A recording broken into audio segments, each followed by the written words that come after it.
그날 밤 그는 마음껏 식사를 하고 다음날 의무국에서 검진을 받았다. 혈액의 징후는 말끔하게 사라졌다. 그 후 8년간 매년 검진을 받았으나 질병의 징후는 발견되지 않았다. 르네 교구의 듀보로그 주교는 의무국의 보고서를 자세히 검토한 후 사례를 연구조사하도록 신학자와 의사들로 구성된 위원회를 만들었다.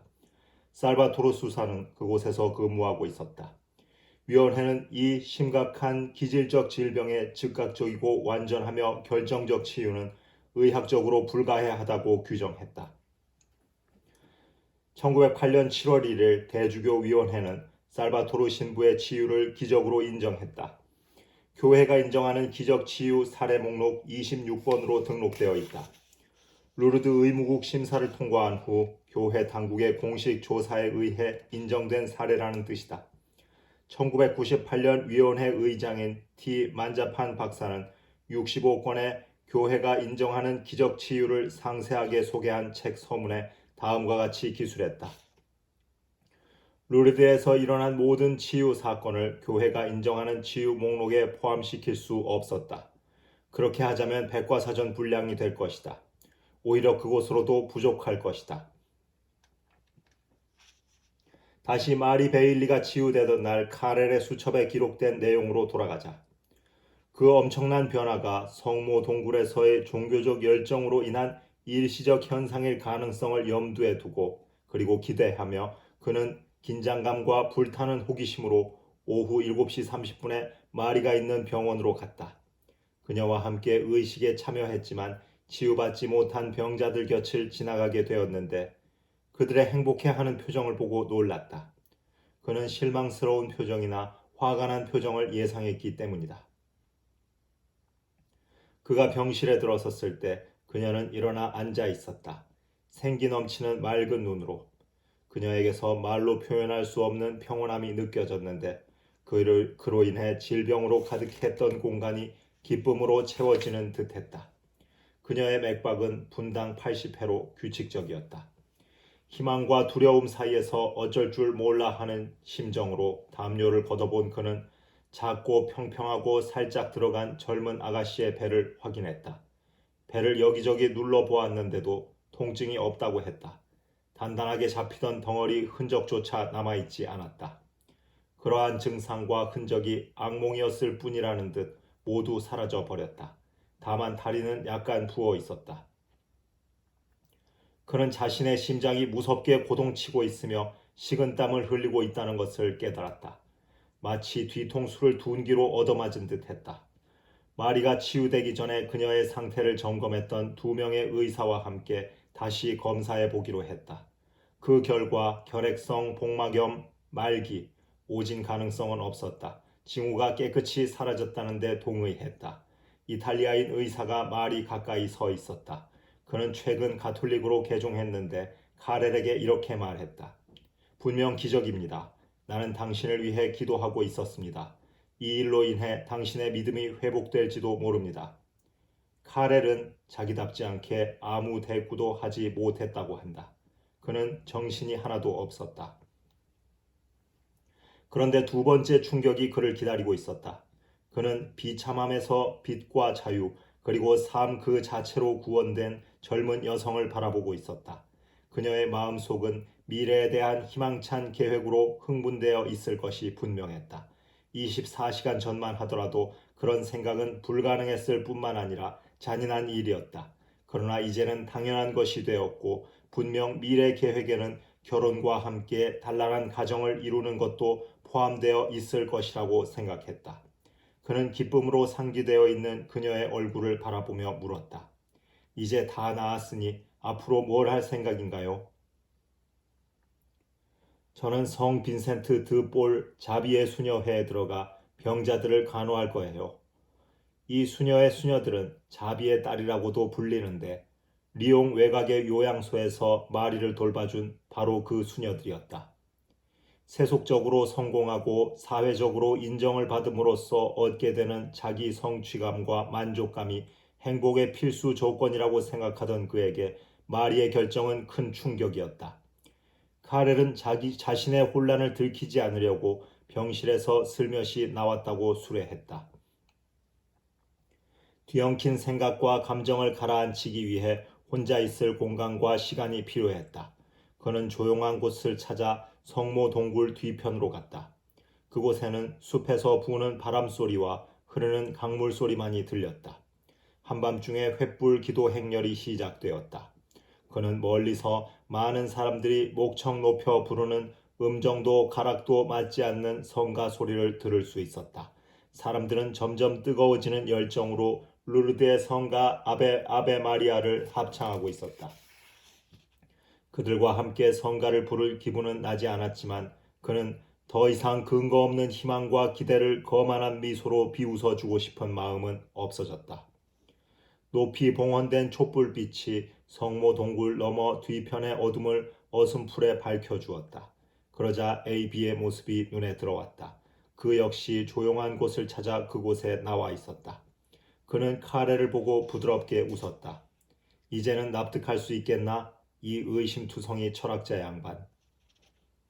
카렐은 아직 납득하거나 확신할 수 있는 단계가 아니었으므로 퉁명스럽게 대답했다. 과학자는 초자연적 힘과 같이 확인되지 않은 원인을 쉽게 인정할 수는 없다네. 그 질병이 유사복막염이 아니었다고 어떻게 확신할 수 있겠나? 이보게, 너무 그러지 말게나. 바로 어제 자네 입으로 기질적 질병의 완벽한 예라고 하지 않았나? 그녀가 치유된다면 수도승이라고도 되겠다고 하지 않았나? 성급한 맹세였다는 건 인정하네.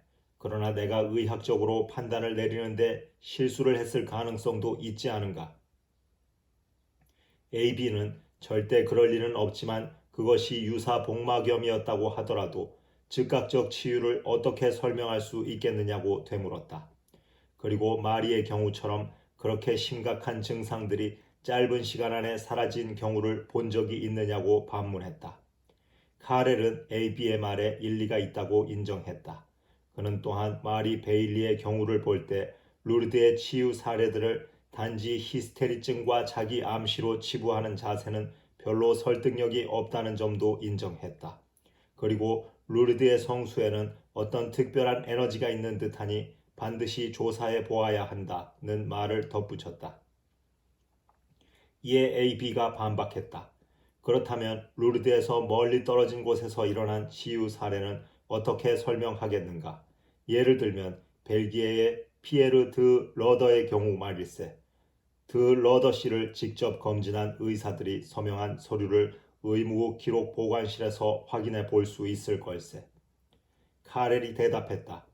이곳에서 엄청난 치유 사건들이 일어나고 있다는 사실을 의료계에 알리는 것은 당연한 일이겠지. 내가 리옹의 동료들에게 이 사실을 알리겠네. 의료위원회가 이곳에 와서 직접 확인하는 일이 무엇보다 중요하다고 보네.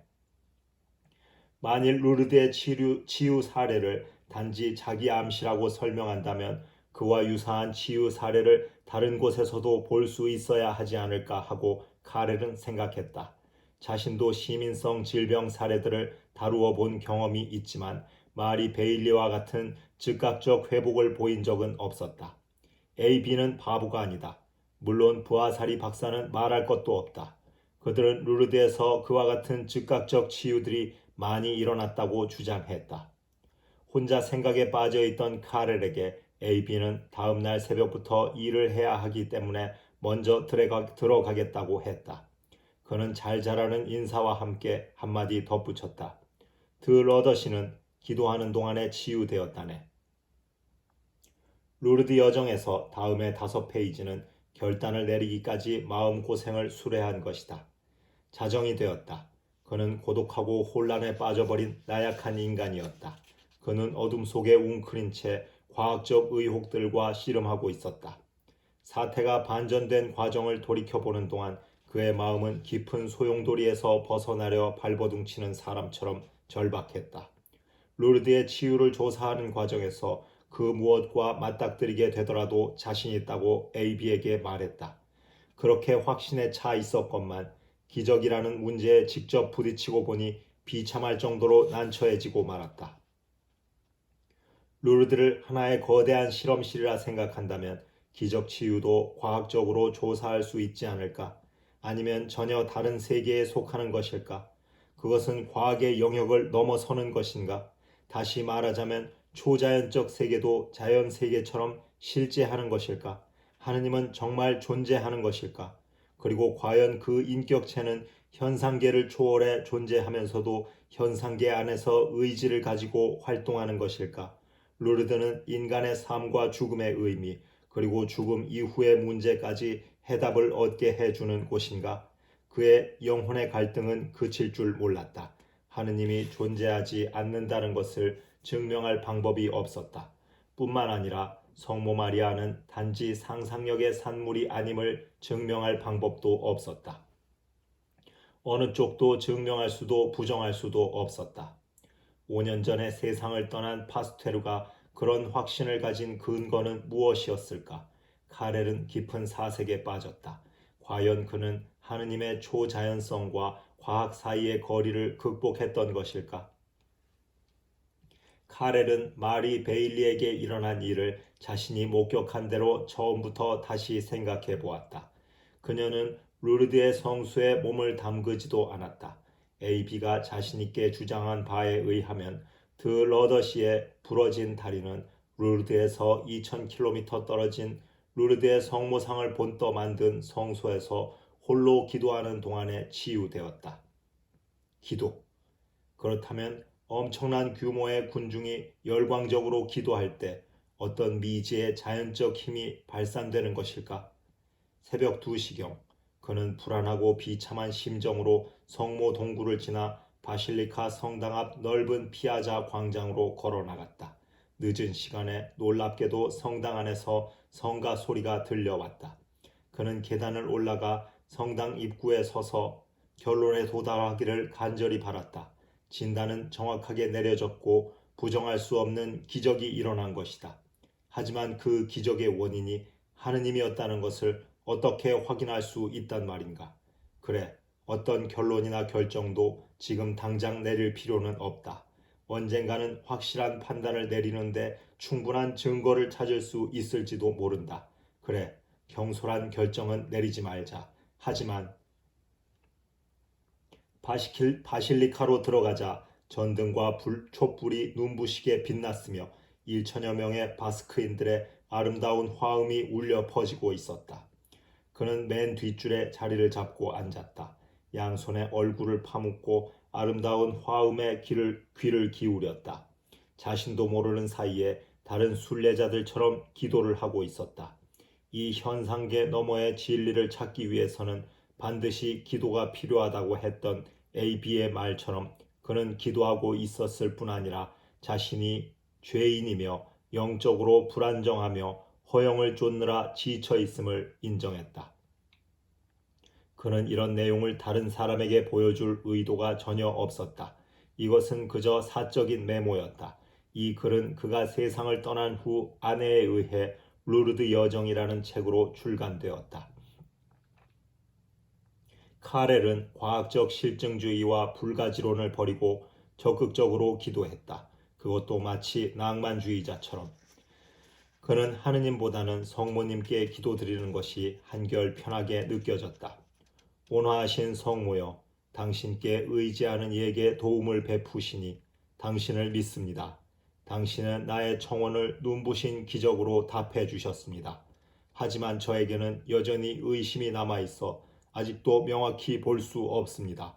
그럼에도 저는 열정을 다해 의심 없이 믿고 싶은 마음 간절합니다. 더 이상의 분석과 의심 없이 온전히 믿고 싶습니다. 그는 깊은 사색으로 기도를 마무리했다. 엄격한 지적 경계심 밑바닥에는 억눌린 꿈이 아직 남아있다. 하지만 그것은 여전히 꿈에 지나지 않는구나. 그럼에도 그것은 꿈 중의 꿈이요 가장 아름다운 꿈이니 밝은 영혼으로 그분을 믿고 그분을 사랑하는 꿈이다. 그는 기도에 몰입한 채 천천히 걸어 숙소로 돌아갔다. 그것은 거의 잊혀진 경험이었다. 작은 탁자 앞에 앉은 그는 커다란 녹색 공책을 펼쳐놓고 새벽이 밝아올 때까지 의미 깊었던 그날 하루의 일을 기록했다.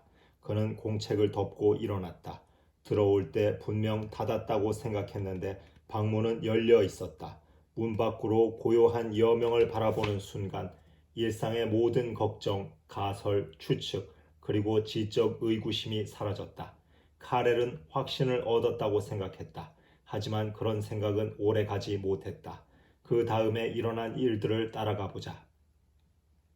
1902년 5월 27일 목요일 아침 마리 베일리는 상쾌한 기분으로 일어나 옷을 입고 미사에 참여했다.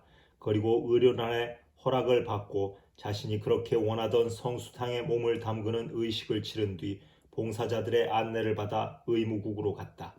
부하사리 박사와 카레를 포함한 여러 의사들이 그녀를 검진했다.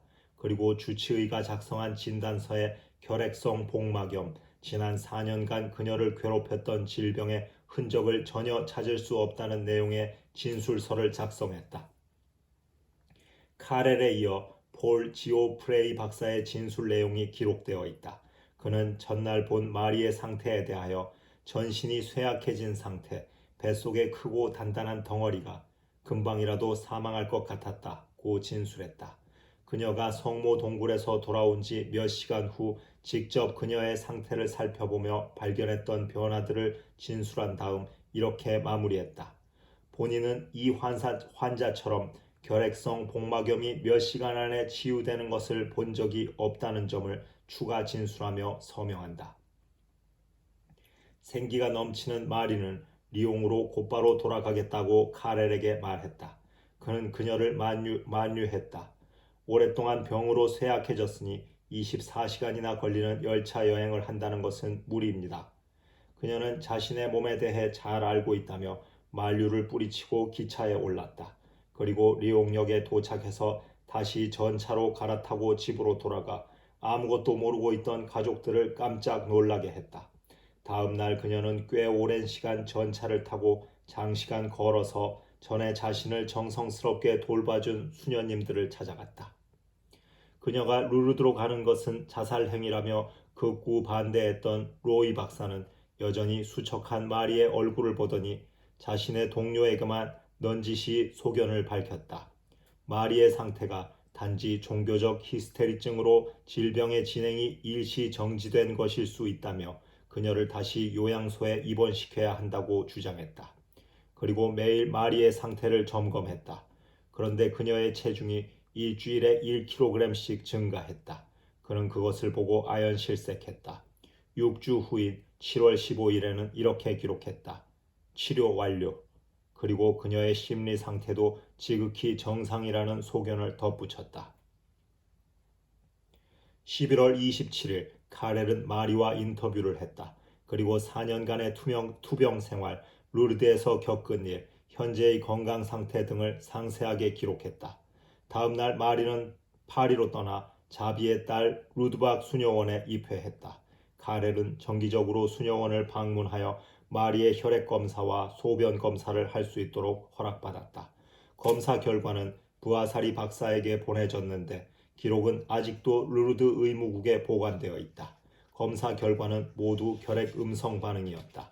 카렐은 또한 루드박 수녀원의 공동체 생활이 육체적으로나 정신적으로 얼마나 혹독하고 엄격한지 강조했다. 마리와 동료 수녀들은 새벽 4시에 일어나 1시간 묵상하고 이어서 미사에 참여한다. 아침 식사 후에 영성 강좌를 듣고 나면 공부 시간이 된다. 그 다음에는 중노동이 시작된다.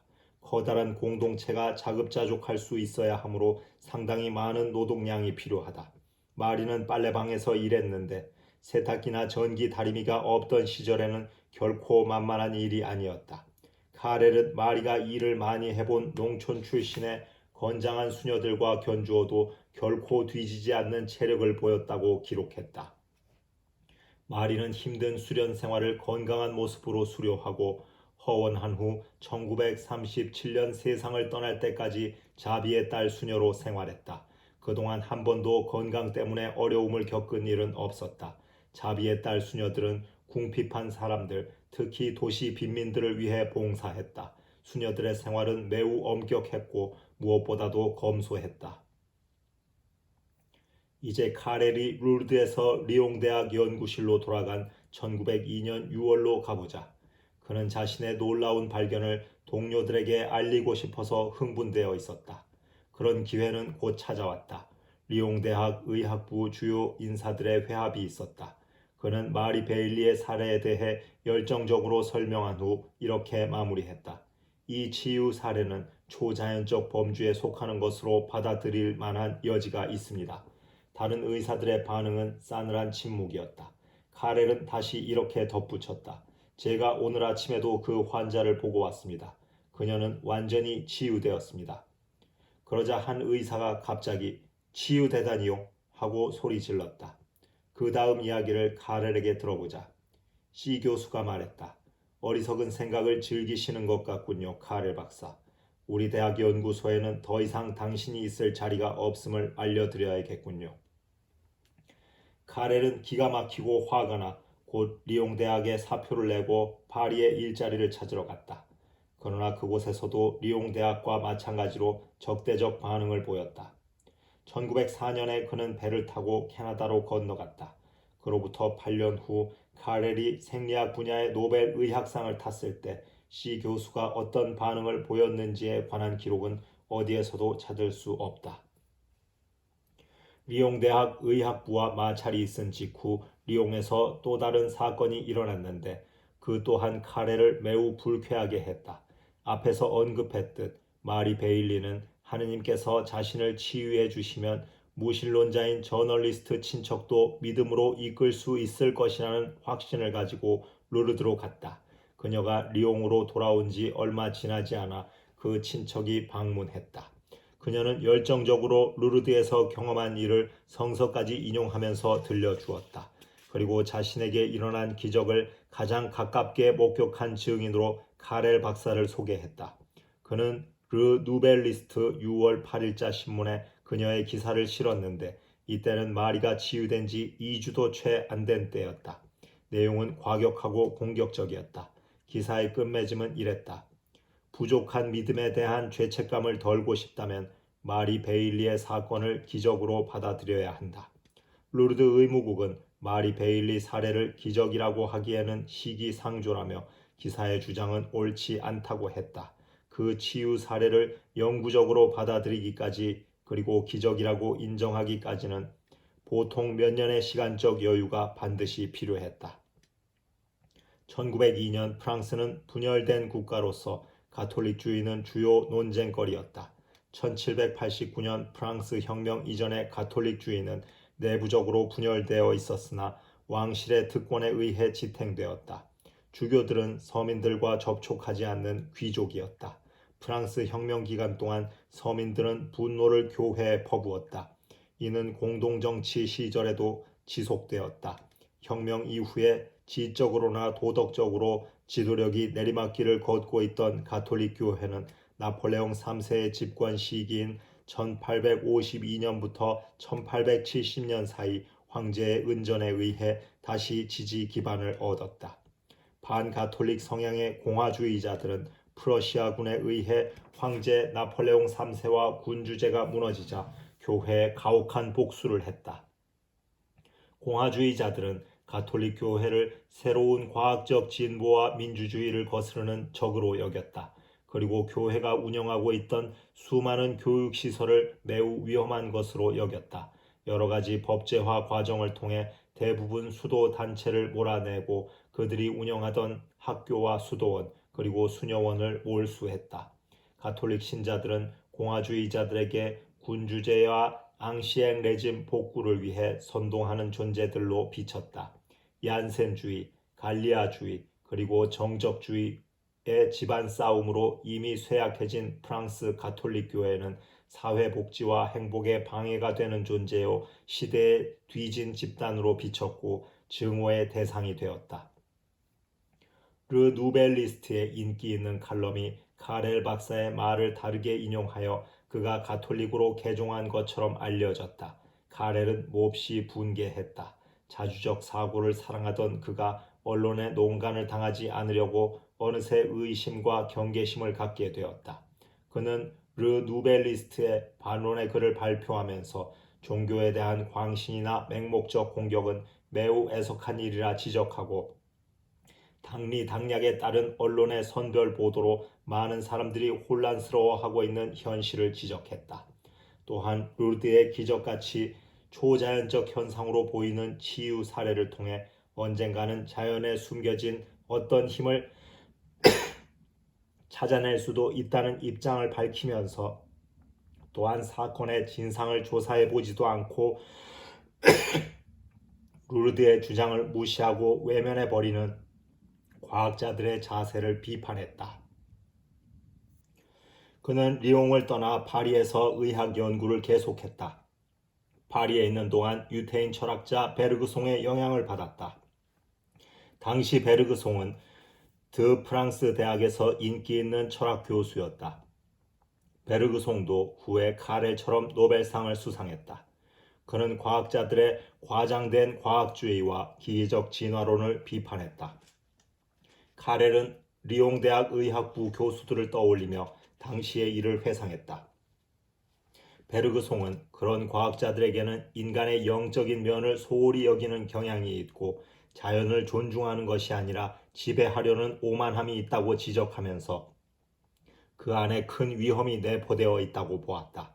그도 인간과 자연에 내재된 생명의 약동을 강조하면서 하느님을 생명의 원천으로 이해했다. 그는 성인과 신비가 들을 위대한 영웅으로 보았다. 카렐은 베르그송의 생각에 깊은 관심을 갖게 되었다. 과학을 대하는 태도에 있어서 파리도 리옹과 다르지 않다는 것을 깨닫고 카렐은 1904년 다시 신세계를 향해 떠났다. 앞에서 언급했듯이 그는 뉴욕 록펠러 연구소 의학부 연구원이 되었다. 그는 기존의 종교 제도에는 신중한 자세를 취하면서도 루르드에서 일어나고 있는 기적 치유에 대해 깊은 관심을 가지고 있었다. 그는 1909년과 1910년에 루르드를 다시 찾았다. 1910년 루르드 방문 기간 동안 다시 한번 놀라운 기적을 목격하게 되었다. 선천성 시각장애를 가진 18개월 된 아기가 완전히 시력을 회복한 것이었다. 당시 아이를 안고 있던 간호사의 이름은 안나 데 라모테였다.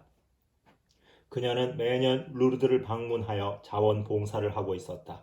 카렐은 아이에 관한 자세한 정보를 그녀에게서 전해 들었다. 그것이 인연이 되어 두 사람은 가까워졌고 마침내 1913년 12월 26일 결혼식을 올렸다.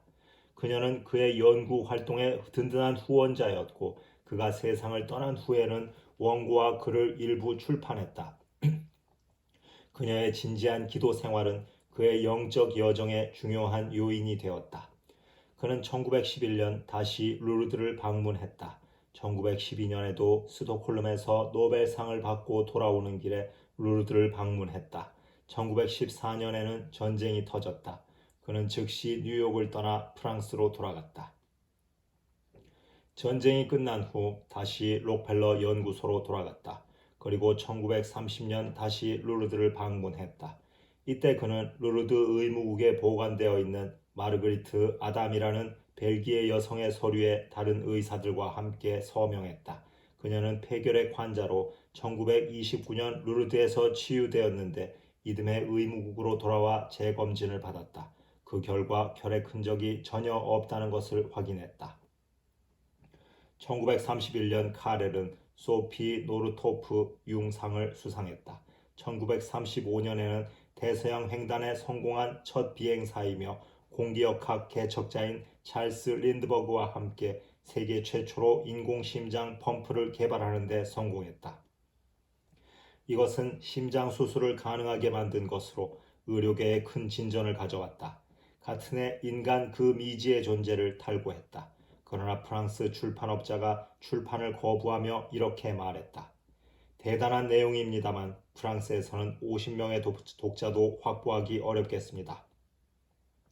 그러자 그는 원고를 하퍼 출판사에 넘겼다. 그 책은 곧 베스트셀러가 되었고 19개국 언어로 번역 출판되기에 이르렀다. 책의 어떤 점이 그렇게 큰 호응을 불러일으켰던 것일까? 카렐은 많은 이들이 눈뜨기 시작한 문제를 명확하게 지적하고 표현해냈던 것이다.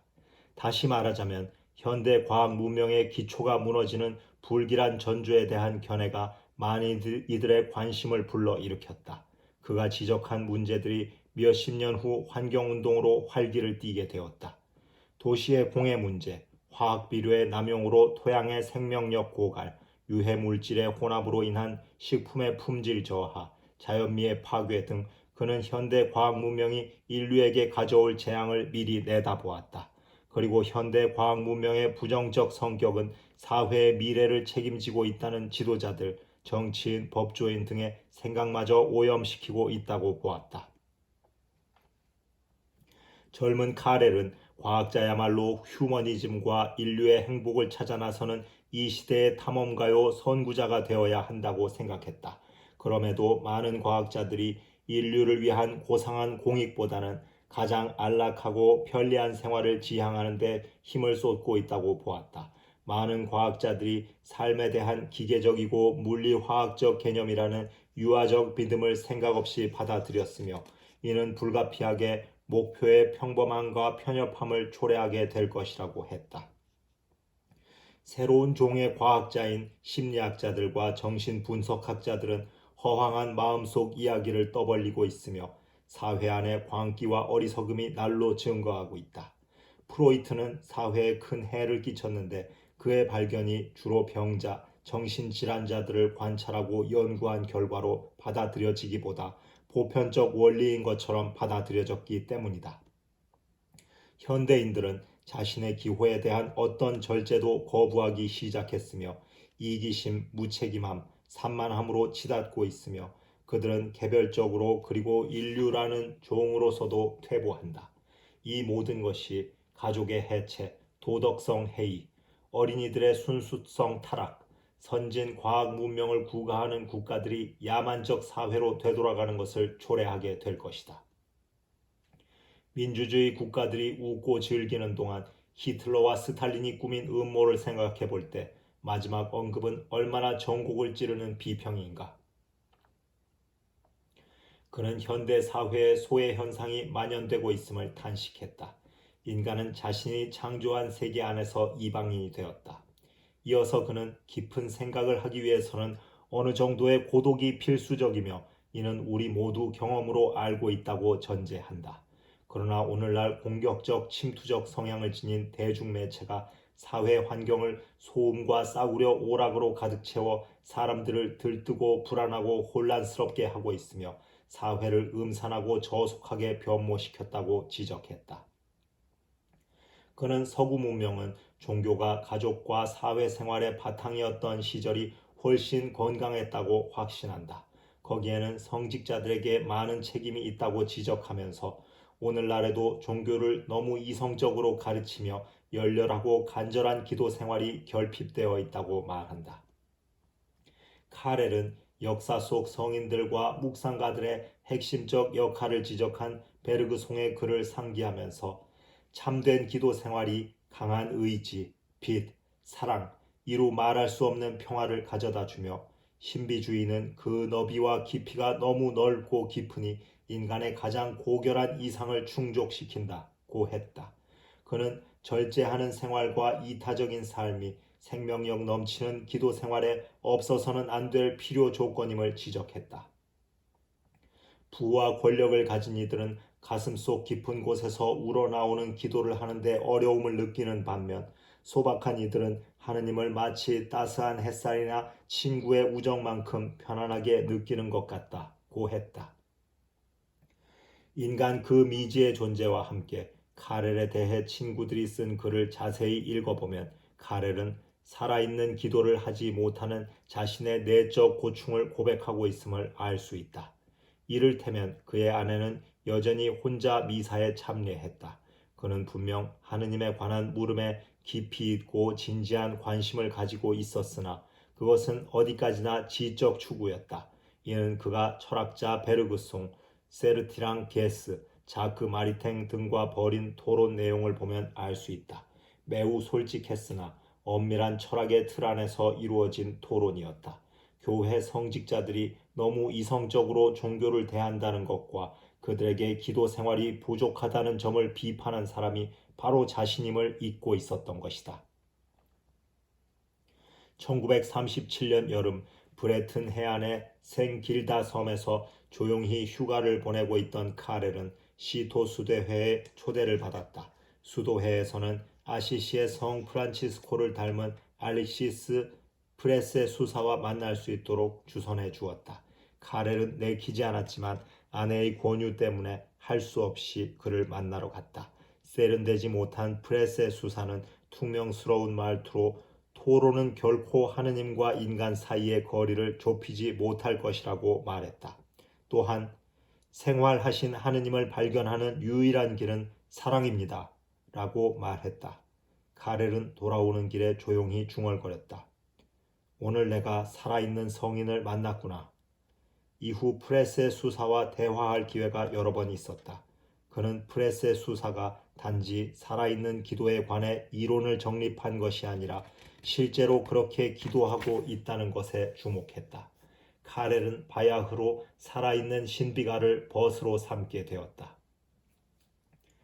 인간 그 미지의 존재에 범세계적 호응에 깊은 인상을 받은 미국의 한 자선가는 좀 더 나은 인류의 미래를 위한 과학적 영적 연구를 주도할 인간 미래 연구소를 설립하는 데 천문학적인 액수인 수백만 달러를 지원하겠다고 카렐에게 제안했다. 두 사람이 연구소 부지 확보에 숙고하는 동안 나치 독일이 조국 프랑스를 침공했다. 그는 서둘러 파리로 돌아갔다. 그러나 조국의 어려운 현실에 충격을 받고 원조금을 청하기 위해 다시 미국으로 돌아갔다. 또한 나치 독일에 전쟁을 선포하도록 미국을 설득하는 일에도 마음을 기울였다. 파리가 무너지자 프랑스는 1940년 6월 22일 독일에 항복했다. 카렐은 친구들의 만류에도 프랑스가 겪게 될 치욕과 고난에 동참해야 한다며 조국으로 돌아갔다. 미국 전역을 순회하며 마련한 원조금과 의약품 등을 배에 싣고 1941년 2월 스페인으로 향했다. 프랑스 임시정부는 그의 입국을 허용했고 그의 명성을 감안하여 보건부 장관직을 제안했다. 그러나 카렐은 이를 거절했고 더불어 넉넉한 식량과 통행증 등의 특권도 포기했다. 그는 아내와 함께 파리의 한 허름한 아파트에서 난방 없이 생활했다. 그녀는 다른 주부들처럼 배급을 타기 위해 줄을 서야만 했다. 이때의 힘든 생활로 건강이 급격히 악화된 그는 3년 후 죽음을 맞이하게 되었다. 카렐은 인간 미래 연구소를 설립하는 일에 온 힘을 기울였다. 나치가 지배하는 유럽에서 그것만큼 시급한 것은 없다고 판단했기 때문이다. 그가 현대 과학 선진국들이 자행하고 있는 야만적 행위에 대해 인간 그 미지의 존재에서 경고했던 내용이 현실로 나타났던 것이다. 그는 시토의 수사 프레세와 기회가 되는 대로 만나 대화했다. 생활 조건이 열악하던 시기의 일기장에 1942년이라고만 쓰여진 날이 있다. 나는 하느님의 존재, 영혼 불멸, 계시, 그리고 가톨릭 교회의 모든 가르침, 핵심이 되는 희생에 관한 교의를 포함해 가르침을 믿는다. 그는 인간 그 미지의 존재에서 인류사를 조망하면서 희생은 진보를 위한 필요 조건이었다고 본다고 지적하고 고상한 목표와 넓은 시야를 가지면 그리고 위대한 모험을 감행하고자 하는 열정만 있다면 희생은 그리 어려운 일이 아니다 라고 했다. 그는 자기 주변의 많은 과학자들과 지성인들에게 그러한 비전과 영적 활력이 결핍되어 있음을 몹시 아쉬워했다. 그는 마침내 계시, 곧 성서 말씀에 대한 믿음을 갖게 되었다. 예수께서는 처음으로 살아계신 하느님의 아들 그리스도라고 고백한 시몬 베드로에게 이렇게 말씀하셨다. 시몬 바르요나, 사람, 직역하면 살과 피, 사람이 아니라 하늘에 계신 내 아버지께서 그대에게 계시하신 것이다. 살과 피, 그것은 사람의 생각에 지나지 않으니 완전하고 무한한 분이신 하느님을 포착할 수 없으나 하느님께서 찾는 이의 마음속에 계시와 함께 들어오시니 이로써 그는 신앙의 은총을 입게 된다. 성서는 이 말을 달리 표현하여 어린이와 같은 마음을 가지라고 여러 번 촉구한다. 카렐은 정부 관료들과 보건 담당자들의 무능과 이기주의 그리고 기회주의적 태도 때문에 마음고생을 많이 했다. 그는 그것을 그냥 무시하고 넘겨버릴 수가 없었다. 그들의 무책임을 호되게 비난했고 그 때문에 적이 많았다. 정신적 긴장, 불충분한 식사, 열악한 생활 환경 등이 카렐의 건강에 영향을 주었다. 1944년 8월 그는 파리가 수복되기 직전 심장마비를 일으켰다. 연합군이 프랑스에서 독일군을 몰아내자 곳곳에서 나치 협력자에 대한 고소가 시작되었다. 카렐은 재판을 받아야 할 협력자의 명단에 자신의 이름이 올라 있다는 소식을 듣고 큰 충격을 받았다. 연합군 최고 사령관 아이젠하워 장군도 그 소식을 들었다. 그는 명단에서 카렐의 이름을 삭제하도록 명령했다. 몇 개월 후 카렐은 더욱 심각한 심장마비를 일으켰다.